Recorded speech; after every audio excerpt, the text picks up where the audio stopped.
ถ้าอยากทำความรู้จักกับสิ่งมหัศจรรย์ทางวัฒนธรรมและธรรมชาติที่มีชื่อเสียงทั่วโลกการศึกษาจากบัญชีรายชื่อแหล่งมรดกโลกที่ขึ้นทะเบียนโดยยูเนสโกหรือองค์การเพื่อการศึกษาวิทยาศาสตร์และวัฒนธรรมแห่งสหประชาชาติก็เป็นตัวเลือกที่น่าสนใจเพราะสถานที่ที่ได้รับการขึ้นทะเบียนล้วนเป็นจุดหมายปลายทางที่สวยงามยิ่งใหญ่และน่าทึ่งซึ่งผ่านการพิจารณาตามขั้นตอนด้วยกฎเกณฑ์ที่เข้มงวดจากคณะกรรมการในปี 2024 มีแหล่งมรดกโลกกระจายอยู่ทั่วโลกถึง 1,223 แห่งและ 10 ประเทศที่จะกล่าวถึงต่อไปนี้คือประเทศที่มีแหล่งมรดกโลกมากที่สุดจะมีประเทศใดบ้างไปติดตามพร้อมๆกันเลยครับ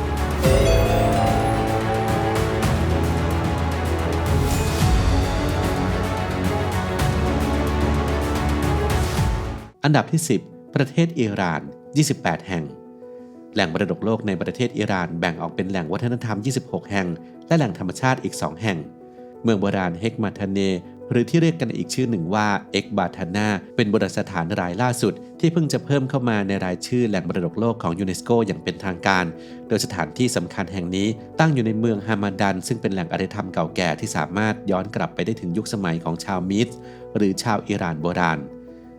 มรดกโลกอันโดดเด่นในอิหร่านยังประกอบไปด้วยเพอร์ซีโพลิสเมืองโบราณที่ตั้งอยู่ใกล้กับเมืองชีราชในปัจจุบันซึ่งพระเจ้าดาไรอัสมหาราชสั่งให้สร้างขึ้นในศตวรรษที่ 6 ก่อนคริสตกาลนับเป็นกลุ่มโบราณสถานที่แสดงให้เห็นถึงความยิ่งใหญ่ของอาณาจักรเปอร์เซียได้เป็นอย่างดี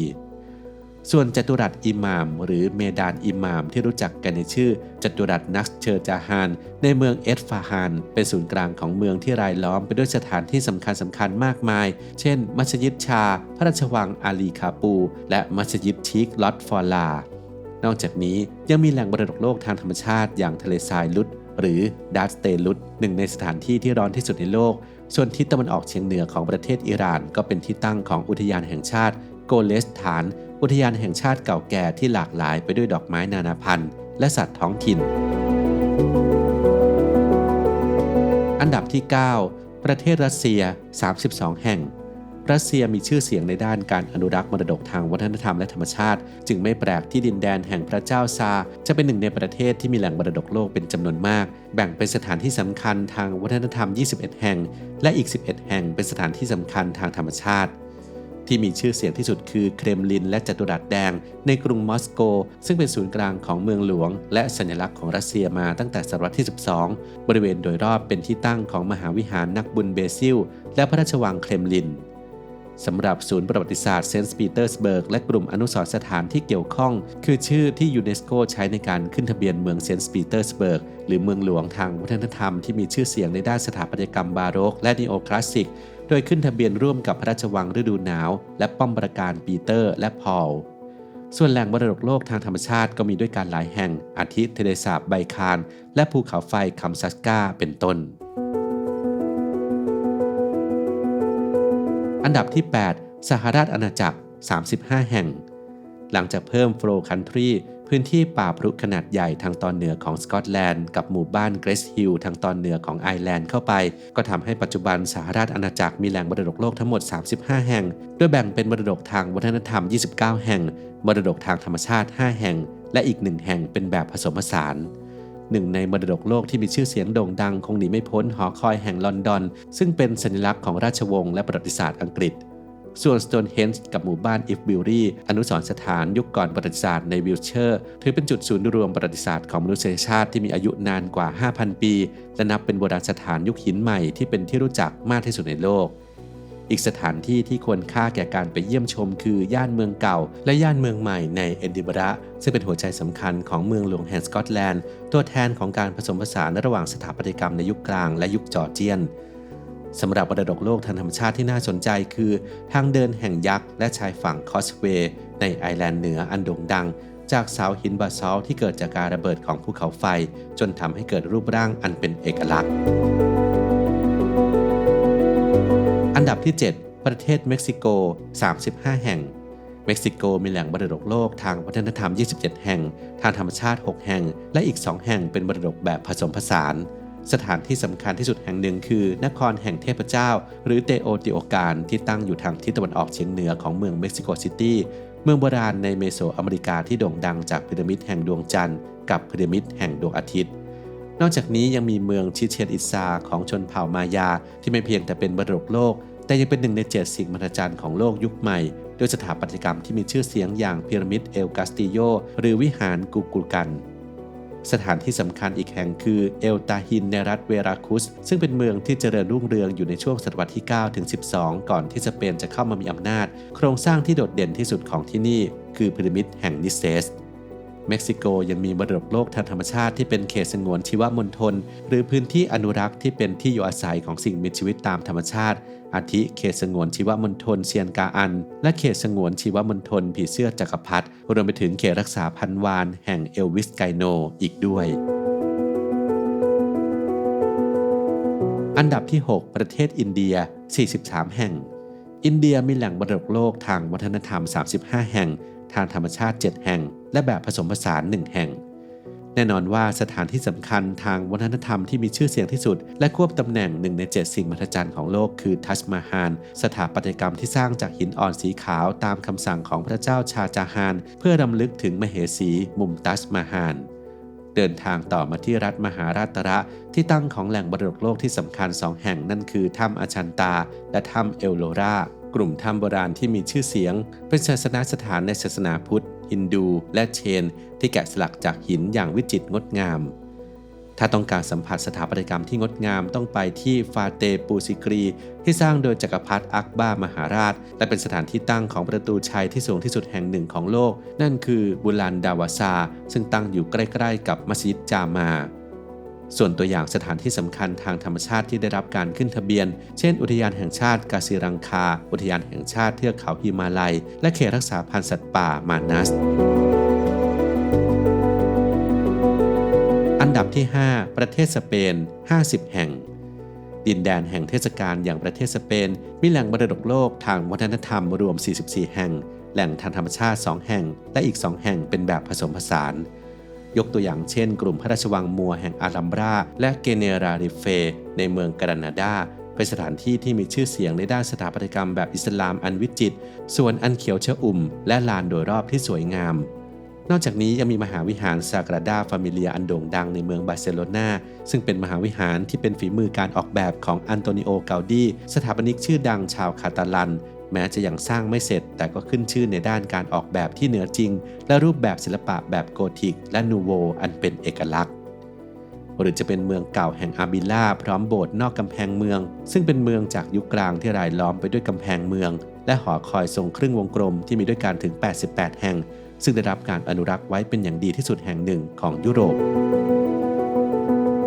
อันดับที่ 4 ประเทศฝรั่งเศส53แห่งแหล่งมรดกโลกในฝรั่งเศสแบ่งออกเป็นมรดกทางวัฒนธรรม44แห่งทางธรรมชาติ7แห่งและมรดกแบบผสมผสานอีก2แห่งสถานที่สำคัญที่สุดแห่งหนึ่งคือวิหารมงแซงมิเชลที่มีชื่อเสียงในด้านสถาปัตยกรรมอันน่าทึ่งและประวัติศาสตร์ที่น่าประทับใจย้อนกลับไปได้ถึงศตวรรษที่8อีกที่คือพระราชวังแวร์ซายน์พระราชวังสวนและน้ำพุที่ได้รับการออกแบบอย่างพิถีพิถันเป็นดั่งสัญลักษณ์แห่งความโออาหรูหราสะท้อนให้เห็นถึงความยิ่งใหญ่ของราชวงศ์ฝรั่งเศสยังมีลุ่มแม่น้ำลัวหรือสวนแห่งฝรั่งเศสที่มีชื่อเสียงในด้านปราสาททัศนียภาพอันงดงามรวมไปถึงเมืองประวัติศาสตร์ที่เต็มเปี่ยมไปด้วยมนต์เสน่ห์อย่างบลัวอองเวิร์สและตูอันดับที่ 3 ประเทศเยอรมนี54แห่งมรดกโลกในเยอรมนีเป็นมรดกทางวัฒนธรรมถึง51แห่งและทางธรรมชาติอีก3แห่งตัวอย่างสถานที่สำคัญคืออาสนะวิหารอาเคิลซึ่งเป็นแหล่งมรดกแห่งแรกของเยอรมนีที่ได้รับการขึ้นทะเบียนในปี 1978 ปราสาทแห่งนี้สร้างขึ้นในศตวรรษที่ 8 โดยพระเจ้าชาร์เลมานถือเป็นตัวอย่างที่โดดเด่นของสถาปัตยกรรมแบบกาโรแลงเชียงผสมผสานระหว่างราชสำนักและศาสนาจักรเยอรมนียังมีระบบนิเวศชายฝั่งที่สำคัญร่วมกับเพื่อนบ้านอย่างเนเธอร์แลนด์และเดนมาร์กเรียกว่าทะเลวัดเดนพื้นที่อนุรักษ์ความหลากหลายทางชีวภาพให้กับพืชและสัตว์ทะเลกลายมาเป็นมรดกโลกนอกจากนี้ในปี 2024 เยอรมนียังเพิ่มสถานที่สำคัญใหม่อีก2แห่งเข้าสู่แหล่งมรดกโลกได้แก่พระราชวังชเวรีนกลุ่มอาคารและสวนที่แสดงให้เห็นถึงความรุ่งเรืองของสถาปัตยกรรมยุโรปในศตวรรษที่ 19 และชุมชนคริสตจักรมอร์เรเวียนแห่งเฮิร์นฮุดอันดับที่ 2 ประเทศจีน59แห่ง อีกหนึ่งประเทศชั้นนำระดับโลกด้านการอนุรักษ์วัฒนธรรมและธรรมชาติมีแหล่งมรดกโลกจำนวน59แห่งในจีน40แห่งเป็นมรดกทางวัฒนธรรม15แห่งเป็นมรดกทางธรรมชาติและมรดกแบบผสมผสานอีก4แห่งแน่นอนว่ากำแพงเมืองจีนเป็นสถานที่สำคัญทางประวัติศาสตร์อันดับต้นๆตัวกำแพงที่มีความยาวกว่า 20,000 กิโลเมตรสร้างขึ้นโดยจักรพรรดิจินซีฮ่องเต้จักรพรรดิฉินพระองค์แรกเพื่อป้องกันประเทศจากการรุกรานของข้าศึก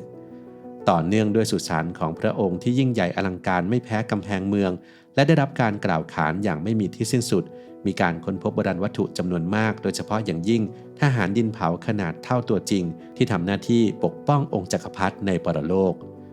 เสริมด้วยกลุ่มพระราชวังอันตรการตาที่เป็นที่ประทับของจักรพรรดิหรือฮ่องเต้มาหลายศตวรรษก็ได้รับการขึ้นทะเบียนเป็นแหล่งมรดกโลกของยูเนสโกด้วยเช่นพระราชวังต้องห้ามในกรุงปักกิ่งที่มีชื่อเสียงในเรื่องลานภายในที่กว้างขวาง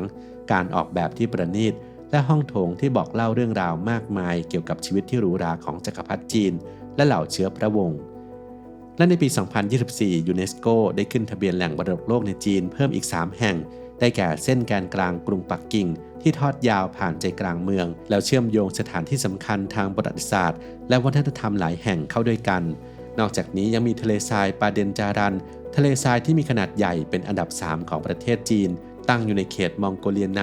และเขตรักษาพันธุ์นกอพยพตามแนวชายฝั่งทะเลเหลืองอ่าวโบไฮระยะที่2เป็นมรดกโลกที่มีความต่อเนื่องหลังจากที่ระยะที่1ได้รับการขึ้นทะเบียนไปแล้วตั้งแต่ปี 2019 อันดับที่ 1 ประเทศอิตาลี60แห่งประเทศที่มีแหล่งมรดกโลกของยูเนสโกมากที่สุดในโลกประจำปี 2024 คืออิตาลีโดยมีทั้งหมดมากถึง60แห่งโดยแบ่งเป็นมรดกทางวัฒนธรรม54แห่งและมรดกทางธรรมชาติอีก6แห่งแหล่งมรดกโลกล่าสุดที่เพิ่งเพิ่มเข้ามาคือถนนแอปเปียนถนนโรมันโบราณที่เชื่อมระหว่างเมืองบรินดิซีกับกรุงโรมซึ่งมีความสำคัญทางวัฒนธรรมของประเทศส่วนแหล่งมรดกโลกของยูเนสโกที่มีชื่อเสียงหลายแห่งในอิตาลีจะถูกเรียกรวมกันว่าศูนย์กลางประวัติศาสตร์ของกรุงโรมอันประกอบด้วยอัฐจันทร์โคลอสเซียมวิหารแพนเทออนและลานประชาคมโรมันหรือโรมันฟอรัมซึ่งล้วนแล้วแต่เป็นสถานที่สำคัญที่เป็นสัญลักษณ์ของโรมันในระดับโลกโดยในปี 1987 เมืองเวนิสซึ่งเป็นที่รู้จักไปทั่วโลกจากเครือข่ายคลองตลอดจนสถาปัตยกรรมสไตล์เรเนซองส์และโกธิกอันมีเสน่ห์ได้รับการขึ้นทะเบียนเป็นแหล่งมรดกโลกของยูเนสโกในนามเวนิสและทะเลสาบซึ่งบ่งบอกว่าทะเลสาบที่ล้อมรอบตัวเมืองก็เป็นส่วนหนึ่งของมรดกโลกด้วยเช่นกันด้านมรดกทางธรรมชาติในอิตาลีที่น่าสนใจยกตัวอย่างเช่นเทือกเขาซานจิออร์จิโอที่มีรูปทรงคล้ายพีระมิดรายล้อมไปด้วยต้นไม้ริมทะเลสาบลูกาโนและถือเป็นหลักฐานฟอสซิลที่ดีที่สุดของสัตว์ทะเลในยุคไทรแอสซิกนอกจากนี้ยังมีกลุ่มถ้ำหินปูนในเทือกเขาแอปเพนไนน์ตอนเหนือหินปูนระเหยแห่งแรกและแห่งเดียวในโลกที่มีคุณค่าด้านการศึกษาประกอบไปด้วยถ้ำจำนวนมากถึง900ถ้ำส่วนเทือกเขาโดโลไมต์ภูมิประเทศแบบภูเขาที่สวยงามที่สุดแห่งหนึ่งของโลกและเป็นแหล่งท่องเที่ยวทางธรรมชาติที่ได้รับความนิยมอย่างมากในหมู่ที่สนใจธรรมชาติในอิตาลี